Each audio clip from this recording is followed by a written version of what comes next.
Why don't all spirits return to Jesus and Heavenly Father immediately after they die? Even good people who have been baptized sometimes have to wait. Today, my great-grandmother shares her experience when she died. She explains why some people don't meet Jesus immediately and how baptism is a blessing. As usual, I am up before dawn to meet with my ancestors. I get the privilege of meeting with them to share their stories, to help others learn about Jesus, the eternities, and the nature of all things.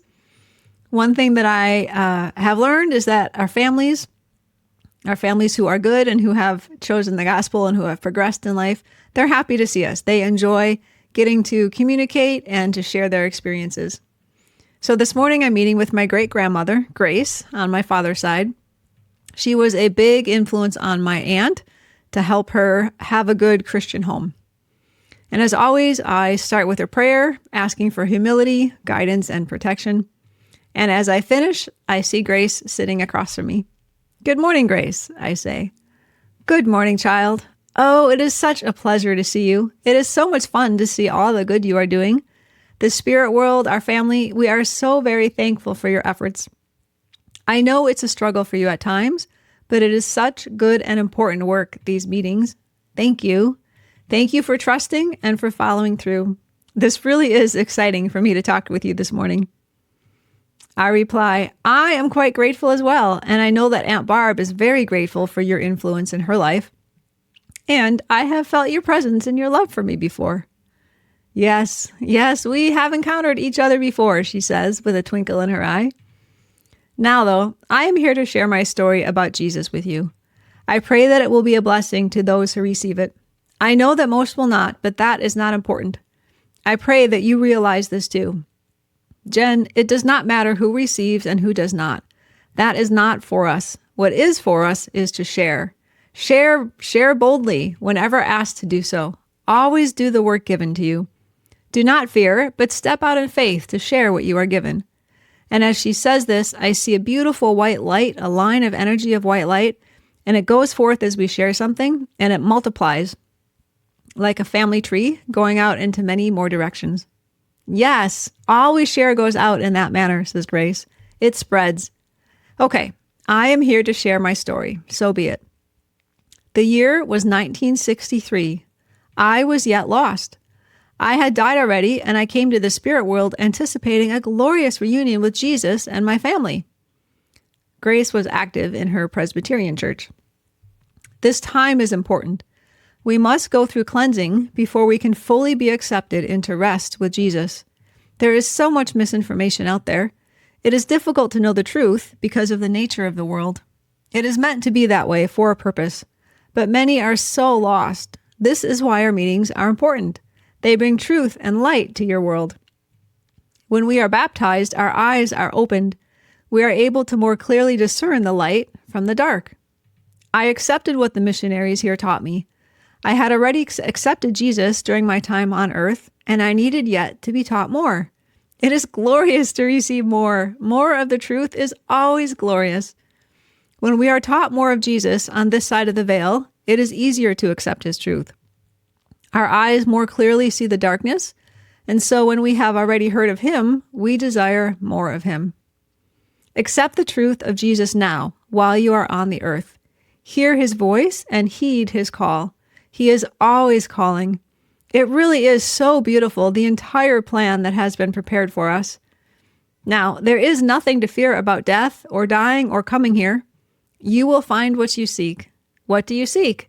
Do you seek for goodness or for evil? Both are present. I am sorry, but I must go.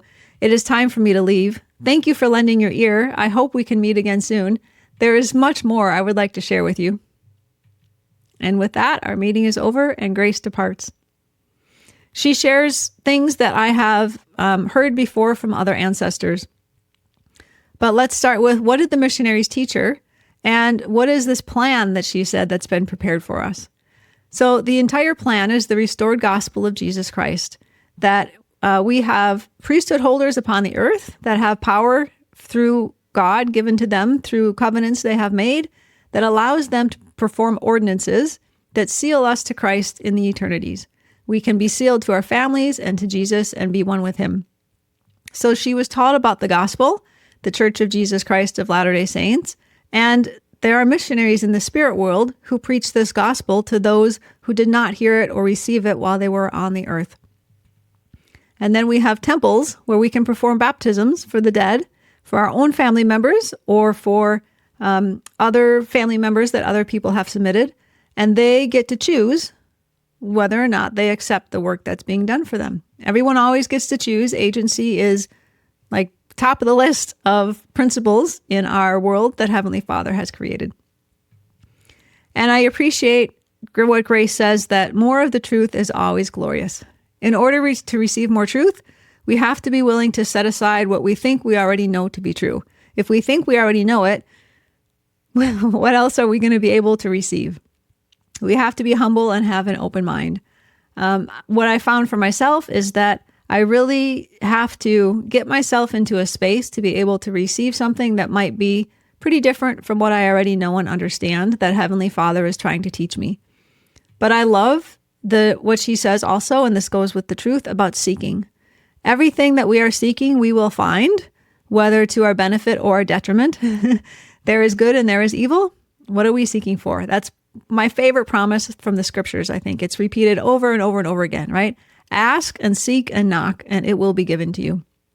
So I know that as we ask for more truth and greater understanding, and we do so with an honest heart and in humility, willing to receive it and act upon it, God will reveal it to us. He loves it when we seek and ask. He wants us to come unto him, right?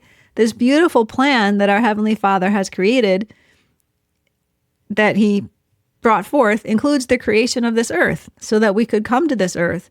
We could get these bodies that allow us to learn and to grow, to experience polarity, good and evil, so that we can make a choice, so that we can learn through our own actions the consequences of different choices and different behaviors. It's just so important for us to choose and to allow others to choose for themselves as well. Next time, I will share eternal truths from my uncle that may help you if you're dealing with difficult family relationships.